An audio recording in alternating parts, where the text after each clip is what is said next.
Siya nag-set up ng camera natin. He's been a friend for so many years. Salamat, salamat. And always there every year. Every year. Excuse me. Yeah. Tell us about yourself. Anong status? Sino camera po Okay, well, since graduate sa PACO no 71, I went to UP, took up business administration, and after that,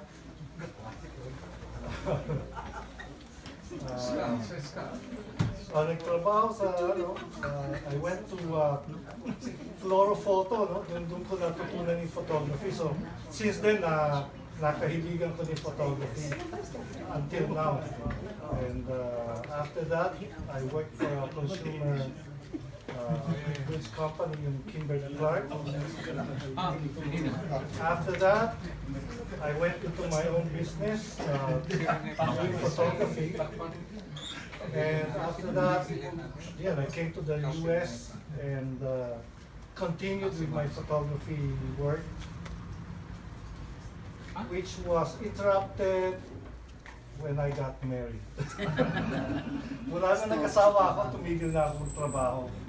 Kasi sabi ko sa asawa ko, marriage is about teamwork. So, dito sa case natin, I lead the team, you do the work. So until now, she's doing the work and I'm leading the team. That's why I'm here. Anyway, Good job. So my focus in life right now is making my wife happy and raising my kid to be the best he can. Yun lang. That's it.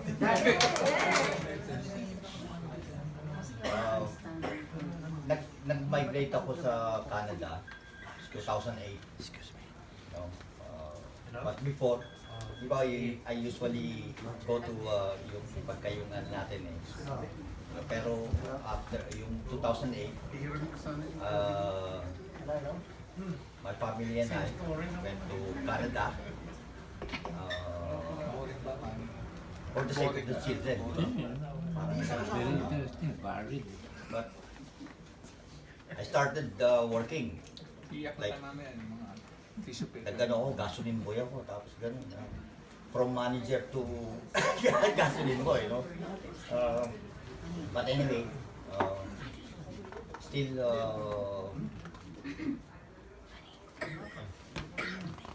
parang masabi ko na medyo gusto ko gusto ko sana retire, pero talagang ano pa rin, kailangan. Tawag dito.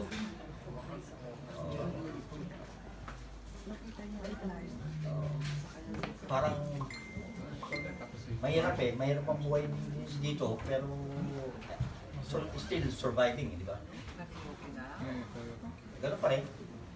Pero for the past 5 years, I've been attending yung lagi na kami nila Janina o ano mga every year. Nakaka-attend naman ako. So still hoping na every year kung meron mga attend ako. Okay. Yeah, that's it. Yes. I graduated industrial engineering after Paco Catholic. Yeah, a lot of experience in Paco Catholic is those teachers always ask me to bring your mother. Even Ano daw? bring your mom.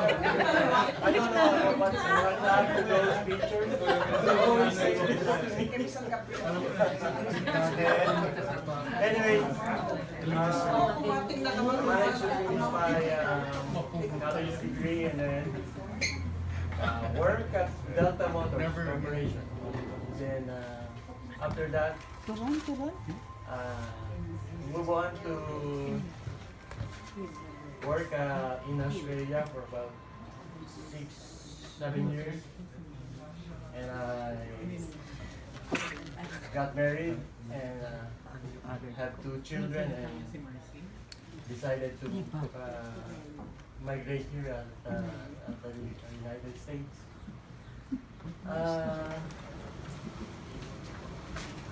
There's nothing very interesting about me, except that all the boys knows me about because about the horse racing, because we were very fond of horse racing.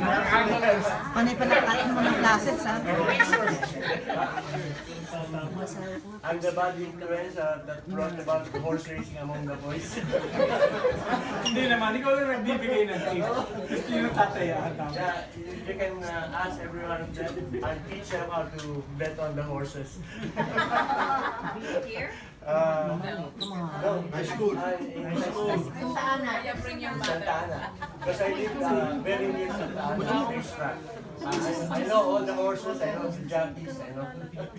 That's why they're always asking me which one to bet. So we're always losing. Very smart, we're always losing the bets.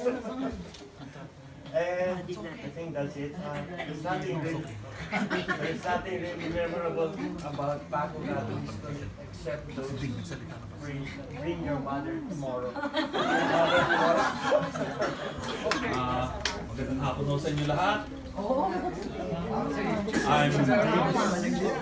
Ako ay isa sa mga lalaking mga tsope. That's not true! Under the radar. That's not true! Under the radar talaga ako. Hindi ko under the radar.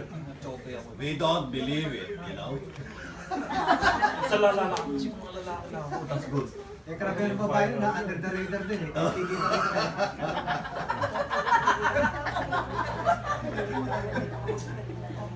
Go on, go on, go on.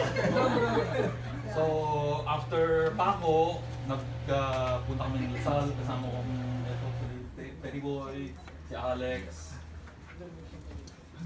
2 years sa Lasal, tapos nag-US Navy na ako. I spent 21 years sa US Navy. After that, I work for the federal government. At saka tapos ngayon, I work for the county. I have 1 more year. Retiro na ako. Mag-triple dipping na ako. Yun ang masarap. Pag-flop check yung pension. Yan na, triple dipping. I have Pension checks.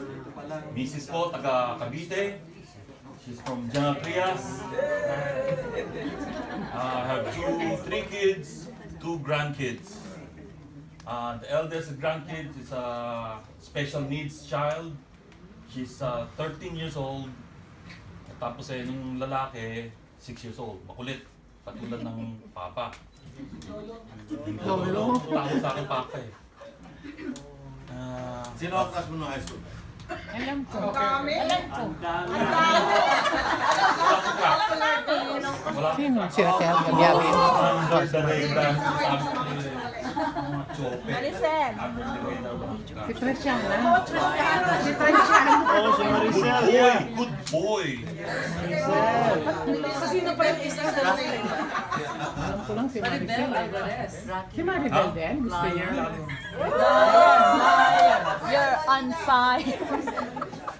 Ako. Sino? Alam mo ng mga mga babaeng kailangan sinasabi ninyo? Parang Doesn't look like you have credibility. I do not recall. Come on! Ang dami. Come on! That's it. Thank you very much. Maraming salamat. Pag nagtuturo yun, tuturo kami pare poso.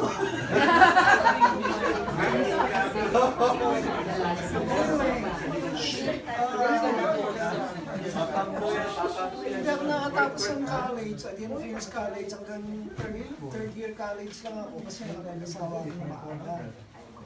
So ngayon, but I was given a chance na makapagtrabaho sa National Steel Corporation as a custodian. Nagsimula akong custodian, typekeeper, then